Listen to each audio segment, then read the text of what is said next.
Bienvenue sur la chaîne Photophile, bienvenue sur ce nouveau cours consacré à Affinity Photo. On va mettre en pratique ce qu'on a vu précédemment, c'est-à-dire comment combiner les outils de sélection, cette fois pour isoler, là en l'occurrence un animal, donc ce premier signe, que je vais vouloir aller coller sur cette image de lac. Donc pour ça, je vais partir par une sélection à main levée, ici, grossière, de mon premier signe. Voilà. Je reviens sur mon point de départ. Et je vais ôter à cette sélection toutes les zones déjà sombres, qui sont facilement sélectionnables avec l'outil de sélection par dispersion. Je vais réduire un petit peu la tolérance, on va essayer avec 10%. Quand je veux ôter à ma sélection, il faut que je maintienne la touche Alt. Donc je fais Alt et un clic sur les zones noires. Voilà. Ici, vous voyez, il a ôté à ma sélection un certain nombre de zones.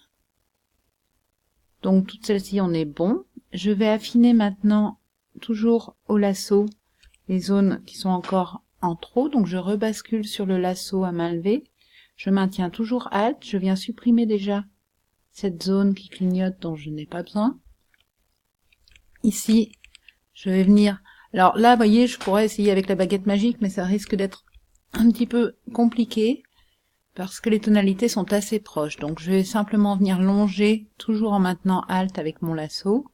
Je viens longer mon signe. Voilà, j'entoure le morceau dont je ne veux pas. Je vous rappelle, c'est Alt pour soustraire, et si vous avez mangé dans un élément et que vous souhaitez rajouter, c'est un cliquer-glisser droit pour rajouter la zone qui vous manquait.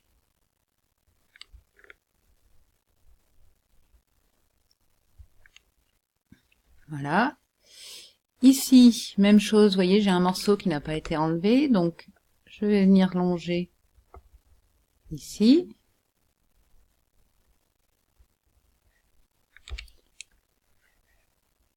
Et ici, alors on peut essayer d'enlever déjà cette zone-là qui est bien blanche, qui va être contrastée par rapport à l'autre, à nouveau avec l'outil de sélection par dispersion. Je maintiens Alt et je clique ici, voilà. Je vais contrôler que ça n'a pas eu d'impact ailleurs dans mon image. Et pareil, je rebascule sur le lasso, toujours en maintenant Alt, pour venir enlever ce que j'ai en trop, encore dans ma zone. Alors quand vous faites ça à main levée, dans l'idéal, c'est bien d'avoir une tablette graphique, parce que c'est plus facile qu'avec la souris. Ici, je vais faire un cliquer-glisser droit pour rajouter le petit morceau que j'ai mangé. Voilà. Je me déplace toujours dans l'image avec la barre espace et un cliquer-glisser. Donc ici, quand j'ai enlevé le noir, vous voyez que du coup, il a aussi enlevé les pattes qui étaient noires et qui étaient sombres. Donc je vais venir rajouter ces pattes à nouveau par cliquer-glisser droit.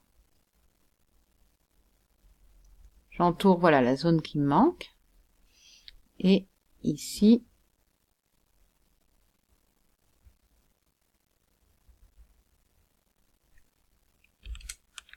voilà, là, j'ai une sélection qui est bonne. Ici, je vais venir enlever ce petit bout encore qui traîne. Voilà. Pardon, je me suis trompée. J'ai fait un cliquer-glisser droit au lieu de maintenir la touche Alt. Donc, ces outils de sélection, ils permettent de faire une sélection qui ne sera jamais parfaite. Pour ça, enfin pour ce type d'objet en tout cas, le mieux c'est d'utiliser la plume, les chemins ou les tracés selon chaque logiciel, qu'on verra par la suite. Mais si vous avez un montage à faire qui n'est pas forcément destiné à l'impression, sur lequel vous n'avez pas une grande résolution, ça peut suffire. Avant de copier votre sélection, il y a plusieurs choses à faire. La première, ça va être, là je vais contracter un peu ma sélection pour qu'elle rentre à l'intérieur, un petit peu à l'intérieur du signe. Parce que vous voyez, là j'ai un petit rebord, donc on va contracter un petit peu la sélection. Donc là je suis à -7, on va y aller par curseur, -2. Voilà, un peu plus. À chaque fois je visualise en appuyant sur la touche Tab. Mettons -3. Voilà, on est pas mal, j'applique. Première chose, donc la contracter pour rentrer un petit peu à l'intérieur. Deuxième chose, la lisser. Ça va éviter les petites irrégularités quand c'est un peu cranté. Donc lissage, on va mettre juste 1 pixel.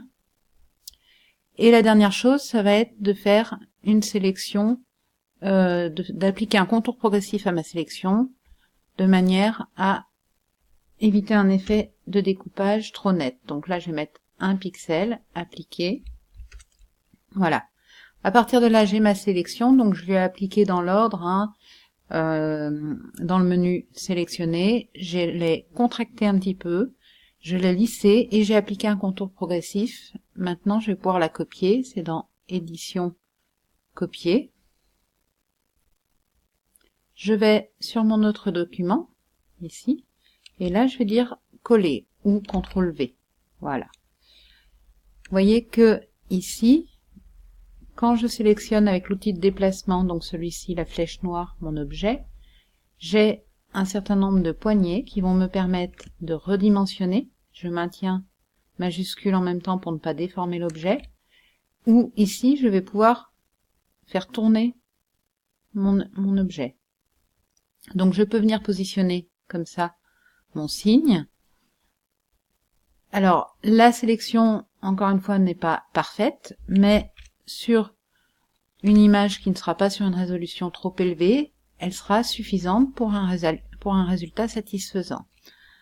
Après, on verra aussi que avec des outils ici, comme l'outil plume, on peut faire des choses beaucoup plus performantes en termes de qualité de sélection.